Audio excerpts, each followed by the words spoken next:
Hello everybody and welcome! We got some unexpected news regarding the development and ultimately demise of Kerbal Space Program 2. In a video posted on his personal YouTube channel, Nate Simpson, now former creative director for the game, spoke for the first time in public since the closure of the studio.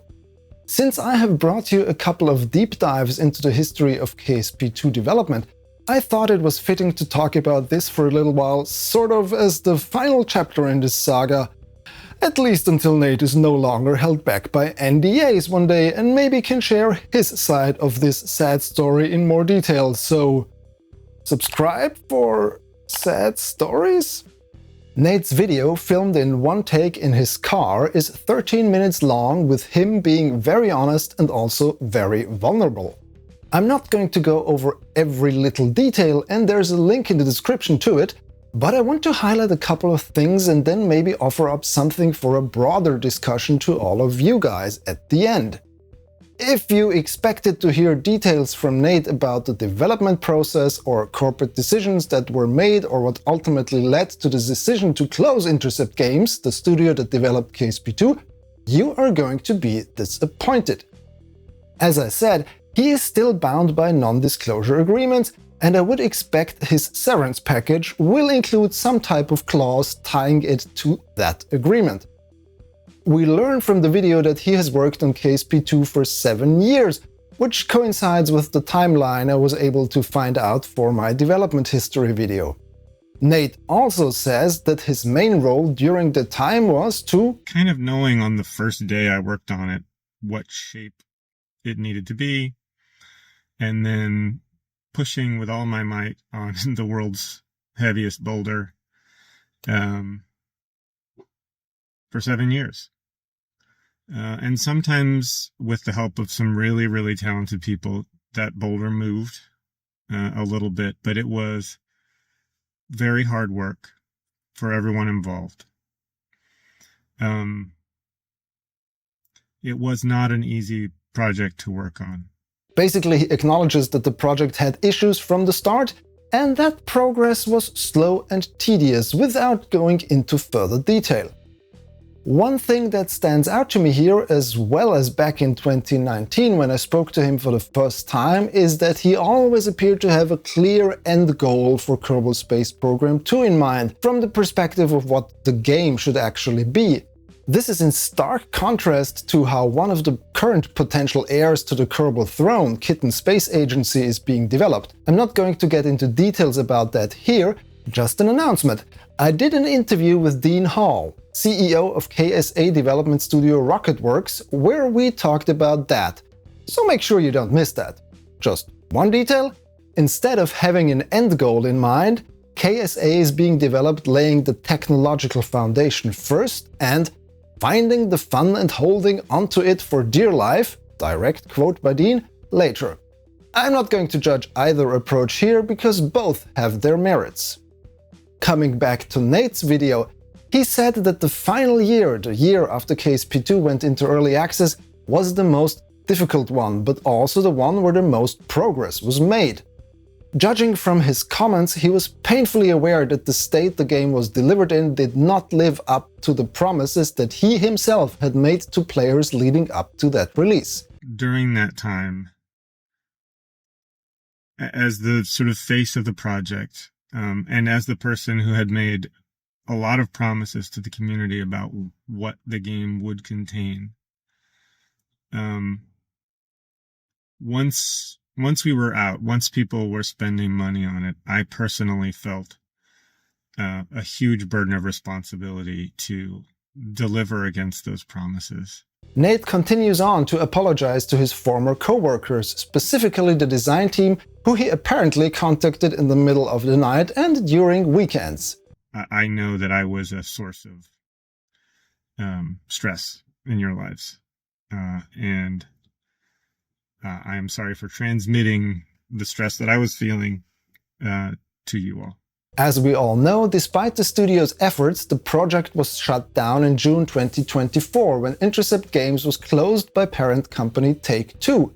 Since then, Nate has been, as he put it, slowly moving through the stages of grief, being probably the last person to accept that it was really over. Here I want to tell you a part that I haven't published yet. Back in October 2023, when I did my last official interview with Nate during the Space Creator Day, he claimed that the project would not be shut down anytime soon. We're not going to get the plug pulled. We're fine. We're funded. We're going to be fine. Back then, and even later on, I commented on this statement that he was really convinced that this was true. This was because after our video, the camera kept rolling without any of us noticing, and Nate said this. We don't get Rockstar dollars, and we're not like a 300-person or a 500-person team. And so maybe when people say Take Two, they assume that we are this gigantic pit full of people. But also, we are not going to get the plug pulled on us because they recognize in the long term that there is a well-established, excited market for this game. Yeah. But it's just, Call it optimism, call it self-delusion, call it whatever you will.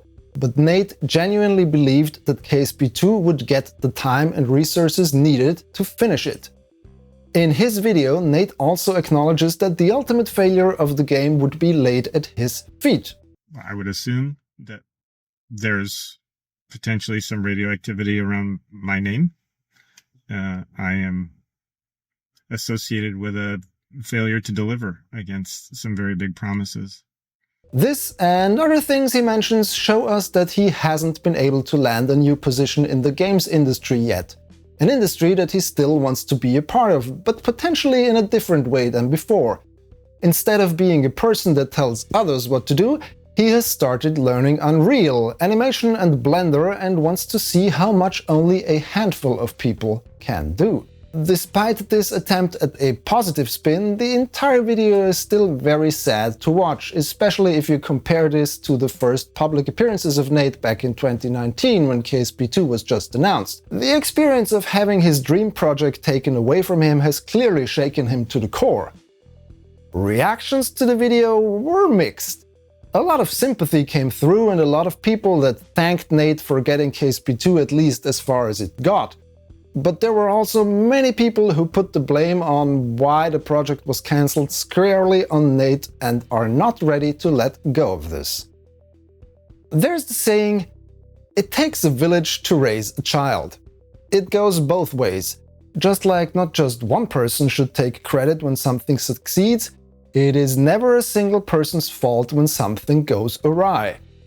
Despite all the digging I did for my KSP2 development history videos, I never had all the information, just what was available to me. Could Nate maybe have more explicitly apologized to the community? Maybe. But then again, I'm probably an outlier in society. I don't really give much about apologies. We're now straight into the section I alluded to in the beginning, the broader discussion. To me, an apology alone is worthless. If somebody bumps into me, I prefer if they stop and make sure I'm alright instead of saying, "I'm sorry," and carrying on.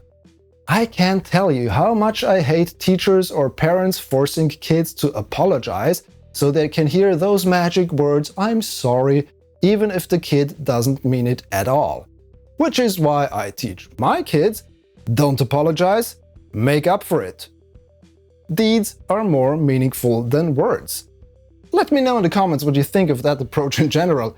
And in that vein, let me ask you, if you fall into the camp of those who don't feel any sympathy for Nate after watching his video or wish even worse things on him, what deed would make it up to you? Keep in mind that neither the price of KSP2 nor the fact that it cannot be refunded was ever anything he had the power to decide. On a very personal note, Nate named me and also Matt Lown as creators he was in contact with during KSP2's development that he ghosted after the closure of Intercept Games was looming.